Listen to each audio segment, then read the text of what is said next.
Isn't letting people know. I hope so.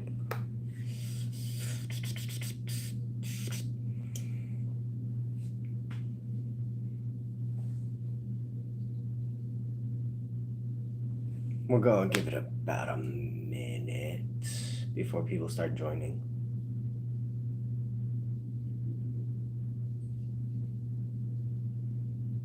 I've got 2 cameras on me right now. Hey yo, what's up? How we doing?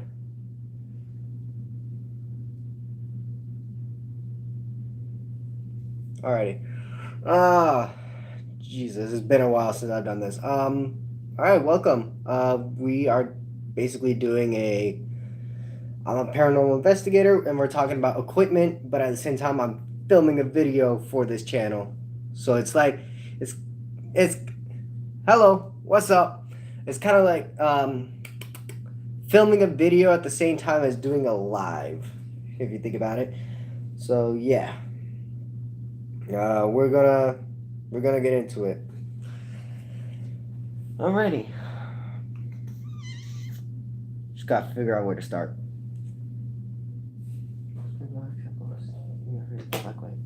EVP recorder, that camera, REM that tripwire. Okay. Well, thank you. I'd like to be back. I just got off of my resting season. I'm getting back into everything.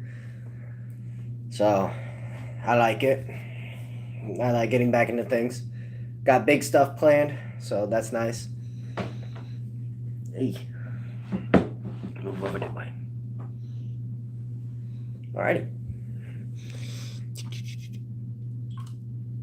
Alright. Welcome back, everyone, to Redneck Paranormalists. This is not an interesting video, but this is a video about equipment rundown. So sit back, relax, get your popcorn ready as well.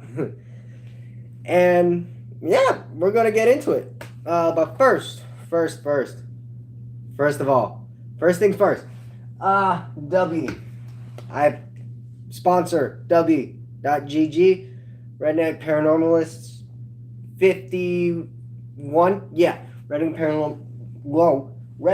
Paranormalist 51. Link is in my bio, and it's going to be in the description of this video as well. Not the live, but in the video, there will be a link. But yeah, and for those of you on the live, this video will be released within a week or two. So you can, if you want to go back and watch it, you could just hop on over to my main channel and go ahead and go watch it. All right, but other than that, we're going to go ahead and get into it. First thing we're going to start with is, oh wait a minute, I forgot something. U.S. Ghost Adventures. Link will also be in my bio and in the description of this video as well. So go check them out. They're amazing. They got amazing equipment, amazing tours, overnight stays, everything. They even got their own merch. So that is amazing. So go over there, check them out, buy some merch, buy equipment, do a hauntingly awesome tour or overnight stay. I don't know, whatever floats your boat. All right, but other than that, we're going to get into it with the most simplest, in my opinion, equipment. The most simplest piece of equipment that I believe every paranormal investigator should start off with is an EMF reader. So, EMF reader, pretty basic. Electromagnetic frequency detector or reader, whatever you want to call it. Some people call it a K2 meter or K2 reader. But basically what it does is it detects electromagnetic frequencies. Like, where's my phone? I don't got my phone on me. But for example, if you, frick. I don't got an example on me, but anywho, it's pretty self-explanatory. You get, if it basically detects electromagnetic frequencies. Let's do this. I got a light right here. I don't know if it's going to go off or not. Yeah, it's going off a little bit, but not enough. But still, it detects electromagnetic frequencies. So when there's nothing around to make it go off, we take that as a ball of electromagnetic frequency energy or a spirit orb. or an apparition or whatever will walk up to this, make the green light either go from green and just stay green or go all the way to red. And if it stays at red, that means it's really close, like it's holding on to it basically. All right. Second most simplest piece of equipment, I think as well. You got your simple pieces of equipment and then you got your higher levels of equipment.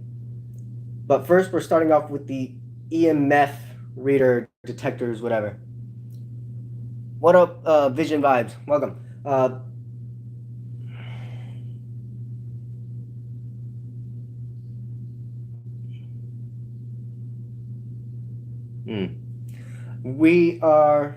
We're gonna start with EMF readers or EMF detectors such as REM pods, regular EMF detectors, EMF ropes, and then we're gonna work our way up to voice recording such as EVP recorders, and then the spirit box, and then images like thermal imaging and night vision and stuff like that. So we just did the electromagnetic frequency detector or EMF reader. Now we're going to move on to the tripwire, the EMF tripwire. This is something I've always wanted. It's really cool. It's about 12 feet in length. It's got little beads on it. Like here, I'll show you. It's got little beads on it. I didn't put it away properly last time, but yeah, it's got little beads on it. Basically the same thing as an EMF reader, but in a rope form or tripwire form, whatever you want to call it. And it's pretty cool. Like, you got your little battery box, you got the actual EMF beads, and they light up like so, like a Christmas tree. But they start off as purple, so they're not like the EMF reader. They start off as purple, and then they go down the rainbow through green, blue, orange, yellow, all that jazz. And it's really cool. I like to use it. But yeah, that is the second EMF detection device that I like to use. It's the second level up from EMF reader, because if you don't use the EMF rope properly, then you could get inaccurate readings. Like, let's say you put the EMF rope on, like, let's say you put it next to a wall, which is something you shouldn't do, but because in a wall, if it's not a thick enough wall and there's cables on the other side, the EMF rope or EMF detector will detect those cables on the other side, giving you inaccurate readings. Same thing for if you're in a hallway and let's say the Wi-Fi router is right there. And you set the EMF rope down and you're like, oh, it's no biggie, it's not going to detect it. No, it will.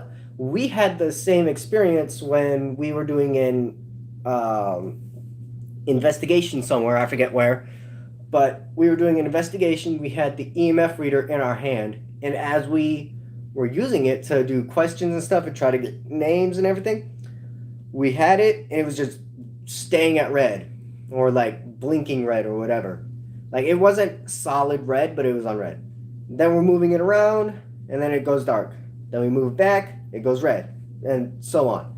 Then we're like, what if it's the Wi-Fi router? We put it up against the Wi-Fi router and we're like, oh, it's just that. And if the Wi-Fi router has cables all around the room or hallway, then you can get inaccurate readings from that as well. Because a Wi-Fi router is a strong amount of electromagnetic frequencies to the point that it can actually mess with your equipment and give you inaccurate readings, which, yeah. Everywhere that I've been, I've never had that, except for like 1 or 2 times. Other than that, I've never had inaccurate readings wherever I go. That was the second thing from electromagnetic frequency detector thingy, whatever. Now we're going to move on to the third device that I have that detects electromagnetic frequencies. Well, it detects them, but it's more of like a barrier around it. It's the REM pod. Right here, the REM pod. So basically it has this long antenna that comes out from it. I'm not going to get it out and set it up and everything, but I will turn it on. It lights up different colors, and as something gets close to where the antenna would be, it lights up different colors. Like it starts with green, goes to yellow, blue, and then blinking red.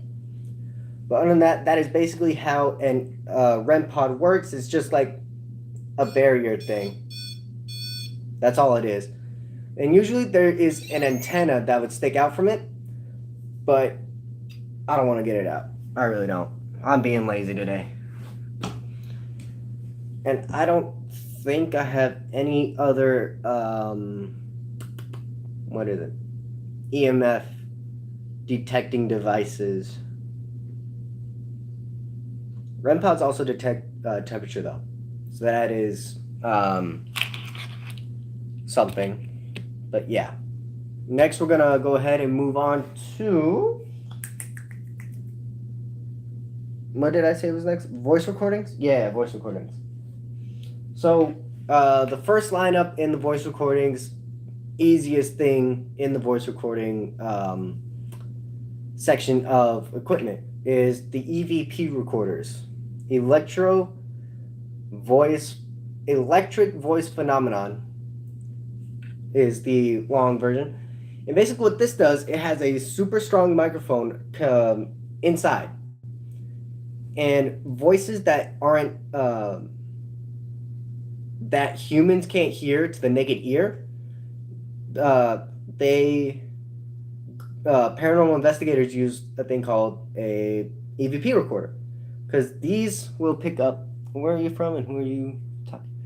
I am from somewhere and I am talking to a camera. But an EVP recorder is basically,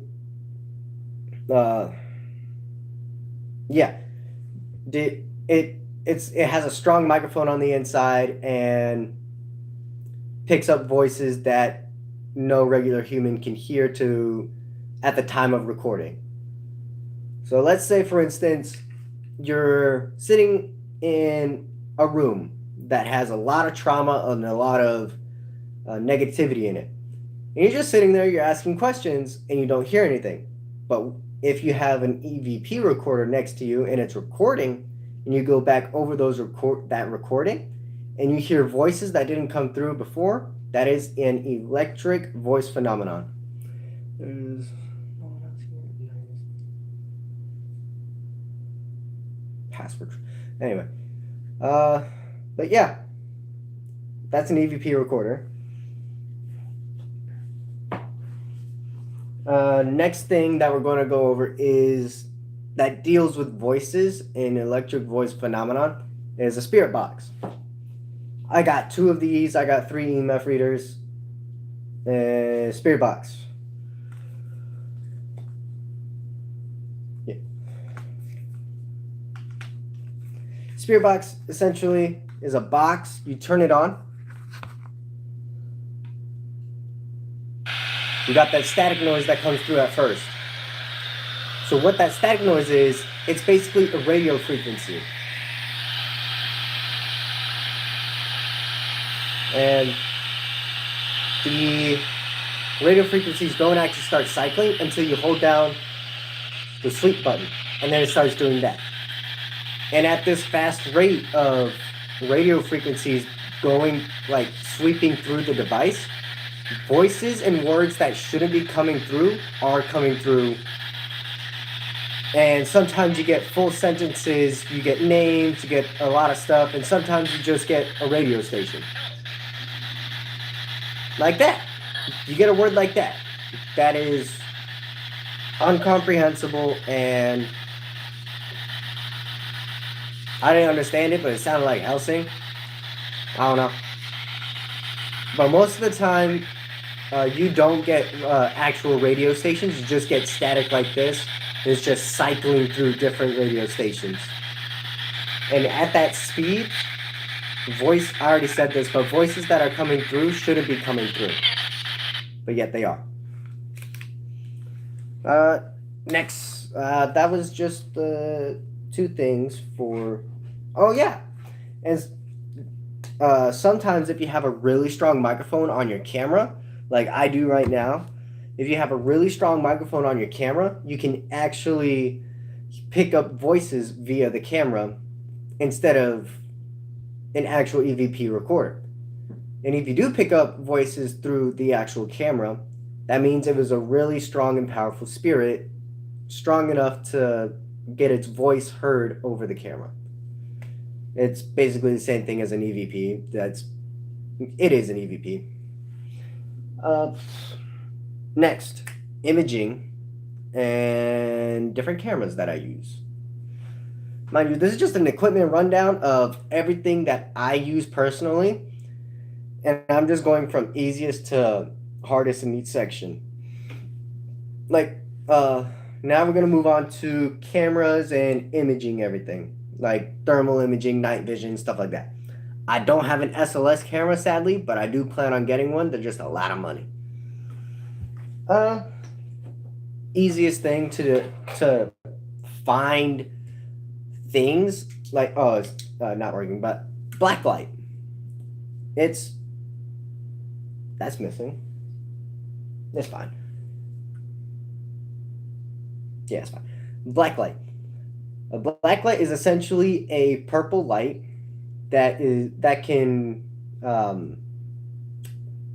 find things. Like, let's say there was rituals going on and whoever was there cleaned it up, but there are still residual signs on the floor, but you can't really see it. That's when you get the black light, shine it over those signs, and then you can see the full thing. I've used it several times, and I found blood on several doors, floors, walls, everything. If you want to see that, go to check out Halloween Special Part 1, because that's where we actually show it, I believe. So, yeah. That was the blacklight first step into actually seeing stuff that you cannot see to the normal human eye. Next will be my tablet, actually, that I'm using to film on right now for the live. My tablet was my first actual camera that I used for filming YouTube and different videos and everything. That's when I first started filming. But then I went back home, got my GoPro, which I have right here. At first, it was just my GoPro. And then eventually I got this light, which is bright. It's really bright. But this GoPro actually picked up a lot of EVPs without this microphone that I have attached to it right here, which is really cool. I've used it in many different things. This wasn't the original tripod that I had with it. The original one actually broke, so that's why I got this one, which is even better because it extends and everything. It's really cool. It's a tripod. Just a normal tripod, but it's more fancy and sophisticated, and it works better than my other one. And I hope it's got a charge. Nope, it don't got a charge. But basically, it's amazing for filming at night, kind of, because when I used it to film at night, I still got spirit orbs and everything that came through, but not as many as I get with night vision, which is the next thing. Night vision camera, or the camera that I'm using to film this video on. So, cool thing about it is it's got night vision, regular camera, and picture camera. And this is the third camera that I've used for filming. My best camera, my favorite camera, I've named it Phantasma. That's what I named my camera, because it's phantom or ghost in Spanish. But you just press a little button on the back, boom, you got yourself some night vision. Really cool. I love it. Very simple. But the most complicated camera to use when I first got it. Because I had to actually go in, set up everything, and that took almost 2 days to actually set up everything to my specifications that I needed. But other than that, that is all of the cameras that I currently own for doing my videos.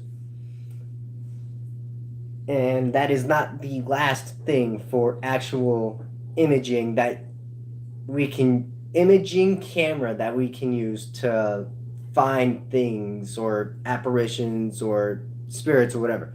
We have this cool thing called a thermal camera for that. Or SLS. SLS is basically a very complicated thermal camera. It uses infrared, thermal, everything. And it's basically a full spectrum camera with SLS, and it's really freaking cool. But we got ourselves thermal camera. It's really cool. Thermal camera.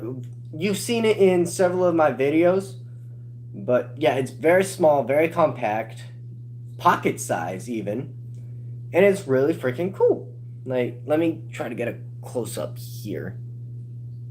Really cool. It's thermal imaging. If it will focus. There we go.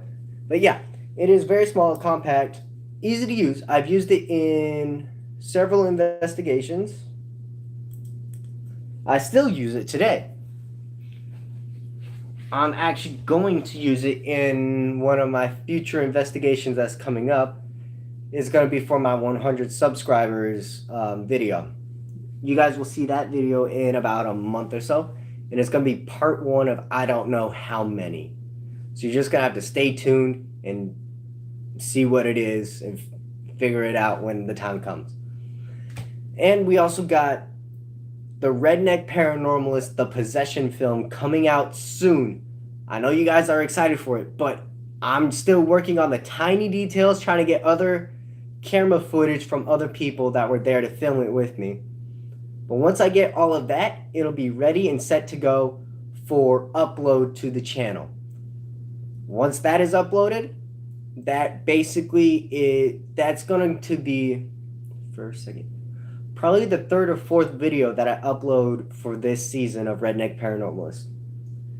So, yeah. And all those fancy places that I was going to go to about traveling through different states and everything, that's on hold right now because a lot of things happen. So a lot of stuff is on hold until further notice. But other than that, we are basically set and ready to go for everything else. But yeah, I think I went over everything.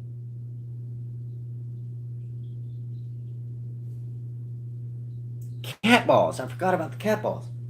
So this deals with a little bit of motion and a little bit of imaging, because you got yourself the motion sensor cat balls. I'm moving it around, so it's gonna keep lighting up. But usually, it would look like this when you first set it down after turning it on, and you first set it down. And when something touches it or moves it, it lights up. It lights up for about 10 to 15 seconds. I've had it gone off several times. It's gone off several times during my investigations. One of them at the twice actually at the haunted playground. One of them I had to put into super slow-mo basically. But yeah, I've got 4 of them now because 2 of them actually broke. And I've got 4. Yeah, people, sometimes during my work, I like to bring my ghost hunting stuff because sometimes I have to work late. And I like to bring it, and people are like, oh, let me see, and they would pick up the cat ball. And then they would accidentally drop it. That was 2. I mean, the motion sensor cat balls are pretty freaking cheap. Like, they're $10 for a pack of 5. So, they're cheap. So I didn't really care. But it is my equipment. So I did care, but I didn't care. But other than that, that's all I got equipment-wise. I'm still growing my equipment slowly but surely. I'm gonna have to get another case, a third case for everything, because my second case is full. My first case is also full, and I'm gonna need a third case for more equipment. So, yeah. I hope you guys enjoyed this video. Thank you so much for watching. But other than that, I will catch you guys in the next investigation. So I'll see you guys. Whoa. See you guys later. Bye-bye.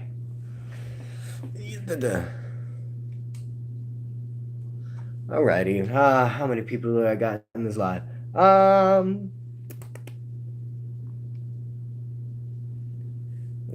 No, I'm not gonna write the viewers. Hello, peoples in the live. I just got done filming a video. You probably just saw that, but yeah, I just got done filming a video. Go out. There we go. Yeah. I basically just got done filming a video about my equipment that I have. And if you weren't here earlier in the live, I'm not going to go over it again because I have a lot. But other than that, I will go over one piece of equipment that I do have. Oh, there's wax on my fork. Is there any wax on it? There is. Oh, it's fine. Okay, but one piece of equipment I will go over is my spirit box. Spirit box. Simple spirit box, yada yada. Since you guys are on the live and not on the video, so I'm going to announce something. For my 100 subscribers video, I'm actually going to try and trap 100 demons in one bottle. Like I said, that's going to be like part 1 of I don't know how many, because that is going to take forever to do. Like, I know I could at least try to trap 1 to 3 demons in one go, but 100 demons in one bottle, that's going to take almost an entire year to get that done. It might pop up in a future video next year. I don't even know. It could. It is a possibility that it could. But I don't know. Now, I already trapped 1 demon in this bottle here. That is my first ever attempt at catching a demon, trapping a demon. My second attempt went smooth. Like, I brought it to a house that was infested with a mimic, another demon, and like 1 or 2 other things. I set the bottle down. Instantly, something went inside. Come to find out, that was a guardian spirit, or guardian angel spirit thing, actually looking out for one of the people that lived in that house. So the next day, I get a call that that person was having a panic attack. And then I went over there, did a whole blessing of a small blessing, like basically banishing the demons or keeping them at bay. With like some sage, some dragon's blood, and left 2 or 3 incense sticks burning all night. Until everything got back at bay. And yeah. And now my cross necklace is actually missing. So I had a necklace that I made. It had a cross on it. And I set it down. Didn't wear it for a little bit. Come back to find it or wear it. It's gone. I didn't move it. I didn't even touch it. It's just gone. So now that leads me to concern that something or someone took my cross necklace. I'm gonna say it was probably a demon, or it's just lost at someone's house. I'm still looking in here, trying to see if it is in this room or somewhere else. I'm looking all over the place for it right now. Because if I can find it, I can be safe. But I still have my Aztec gold, which is also another protective piece that I have. But I like to have my cross on standby for whenever something like that happens. But yeah, I don't got a lot to talk about. I'm just rambling on and on and on. So yeah, spirit box. I'm too tired. I'm too tired to do any of this. I just did it because I had to get something out there. because it's been a couple months, actually. It's been, no. Yeah. It's been a couple months since I did a video or a live. So it was nice to do this. It was nice to get on here, talk to people. Not a lot of people, but still, some people. But yeah, I got nothing else. This is all I got. Just equipment, and I got nothing. So I will say go to w.gg, use Redneck Paranormalist 51. It's in the link. The code is in my bio on YouTube, along with US Ghost Adventures. I'm partnered with them as well. You can go to the link in my description in my YouTube page. Check that out. Go over there. And yeah, go check out my second channel. My second channel needs love. Redneck Paranormalists Into the Investigation. That is my second channel. Go over there, check that out, and basically subscribe to both channels, please. I need it. Subscribe, like, comment on anything and everything, because yeah, that's it. I just want people to subscribe. That's it. Yeah, I don't got much of anything else to say other than be on the lookout for some amazing ghost hunts coming up these next couple of weeks, hopefully, because I've got a revisit to one of the places coming up soon. It's not a fancy place or a big old place. It's just a revisit. I'm revisiting something, going back and doing a full professional investigation. You could probably already guess what it is. If you don't know what it is, just stay tuned. Yeah. Yeah, stay tuned. It's gonna be an interesting video going back. I will say this. Either I'm gonna be by myself or I'm gonna be with my crew. But either way, we all, or just me, will be sitting in the dark, alone, no lights, nothing. The camera will be on night vision, but there will be no lights, nothing. And I'm just going to sit there for about 10 to 30 minutes doing nothing. I'm just going to sit there, take in the environment, and just do nothing. See what happens, see if anything touches me, talks to me, whispers in my ear, just to see what happens. If something happens and the video has to end right then and there, then we will, but highly doubt it. Nothing really happened last time I went there. I'm not going to say where I'm going because it's going to be a surprise. And that says a lot considering it's going to be a revisit to one of the places I've already done. I'm going to tell you right now, it's not going to be the St. Helens Chapel of Ease. No way. I'm not going back there. Doesn't matter how many likes or views I get on a video, I am not going back to that place. It is too dangerous with paranormal activity to the point of one of the people I went with actually got possessed, passed out face first on the ground. If you want to see that, go back to my very first video that I uploaded to YouTube. It's called Haunted Abandoned Buildings. It's about a 2.5 hour long video, but it happens within the first hour. And so you can go back, watch that, see this person basically pass the frick out, fall face first on the ground, and when she wakes up, she basically explains something, and that something, come to find out with more research, at the sister location on Hilton Head, I believe, there was a painting of exactly what she saw in when she passed out. We went to that sister location and we were there for not even an hour. We left after 20 minutes because we got there, set up a REM pod, got an EMF reader out, and we're walking around. And then all of a sudden, something started playing peekaboo with us. So there's this big mausoleum right there, and behind it is nothing but forest land. Forest land and the waterfront. So we're just standing there next to this big freaking mausoleum. And something's playing peekaboo with us back and forth. And we're like, what the hell? What's going on? We look on one side and we see something go from here, duck behind the freaking mausoleum. And I'm like, did you see that? And everyone's like, yeah, we did.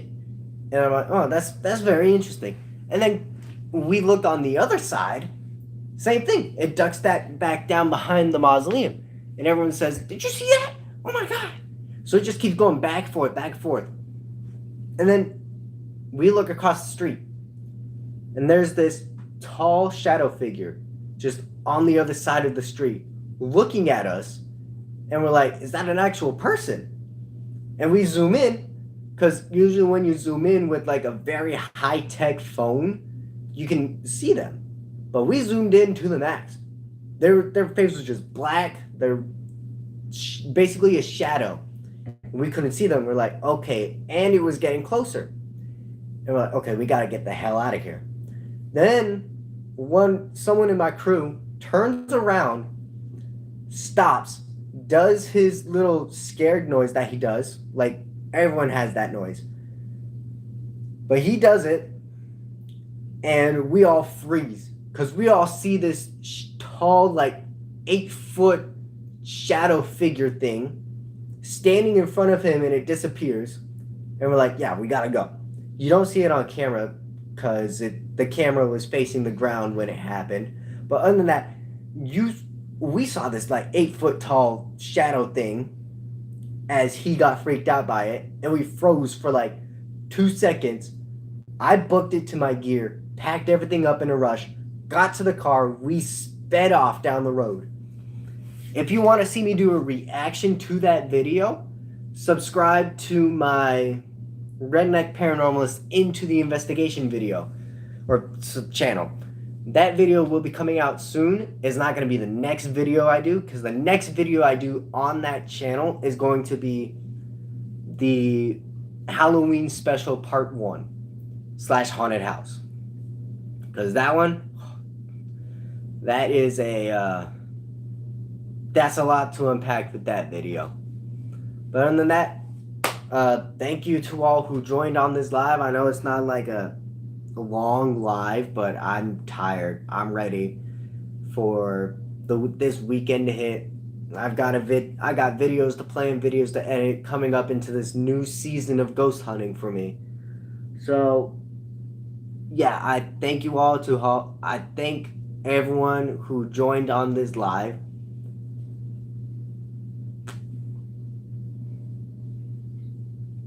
And I thank you all for your support. Make sure you like, subscribe, and comment down on my videos what your favorite moments were.